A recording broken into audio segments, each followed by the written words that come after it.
Hey, this is Daniel O'Connor with the Brighton O'Connor Law Firm. Today I'm going to talk a little bit about how to plan for a child with special needs.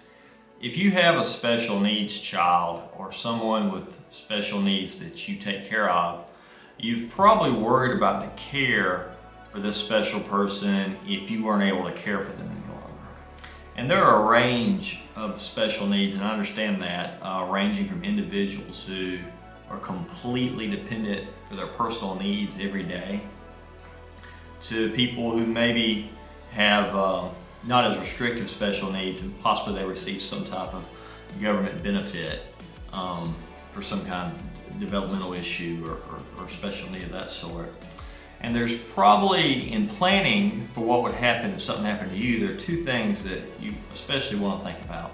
One is, who would care for this person if you can't?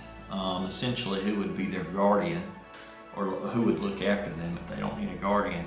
And two, how will the special needs individual be financially supported? Finding someone to care for your loved one the same way you do can be a real challenge. As part of your larger estate planning, you can nominate guardians for this person. But beyond just nominating someone to do this important job, you need to think about what type of instructions are they going to follow to make sure that your loved one gets the same type of care that you provided. Does your loved one, do they like going to church or the movies? Is there a game they like to play? Do they like going to the zoo? Seeing relatives? These are all things that may be an important part of your special needs loved one's life. And you probably want to make sure that they get to continue doing that. That may be a basis for stability for them. But how can you ensure that? It's possible that someone you know may just voluntarily do this. Someone you've nominated as a guardian. But often you can't really depend on that.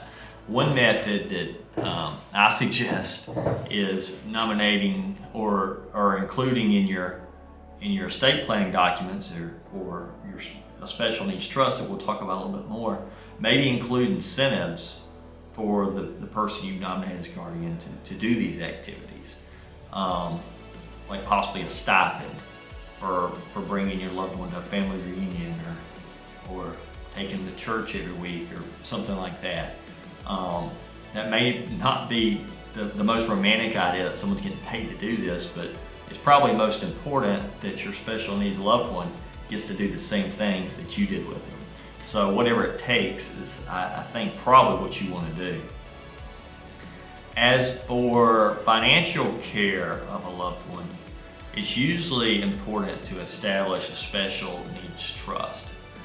You want to leave your child or loved one sufficient financial resources, but it's a catch-22 because often having control over financial assets can jeopardize benefits that they might receive, like SSI or Medicaid or some similar benefit.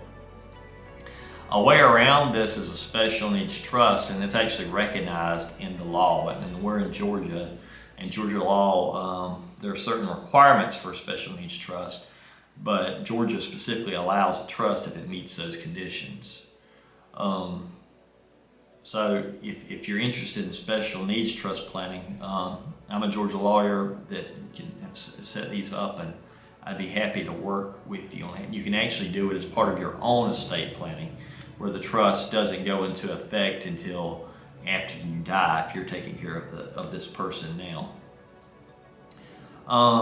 Special needs planning can seem expensive, both in setting up the planning and also the money that it takes to actually care for someone. But I can, in almost all cases, and I would never do work if I didn't think it was worth it, the money you spend on setting up a special needs trust is small in relation to the financial and the actual living benefit that it's going to provide or could provide for your loved one. As far as the funds for caring for a loved one, I understand that not everybody has the nest egg to take care of somebody for the rest of their life.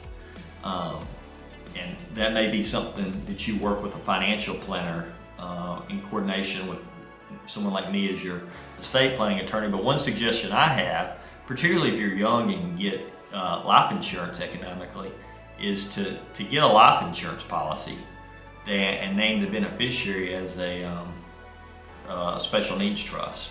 And that's something I'd be happy to work with you on. In the video summary below, I'm going to post a link to an article that I have on my website that goes into more detail and provides some additional ideas and thoughts on special needs planning, more so than I've provided in this video. I hope this has been informational for you and hopefully helpful. If you're interested in exploring what can be done to provide to ensure that your special needs loved one is provided for even after you're gone, please feel free to reach out to us and we'll meet and see what we can do. So until next time, y'all take care.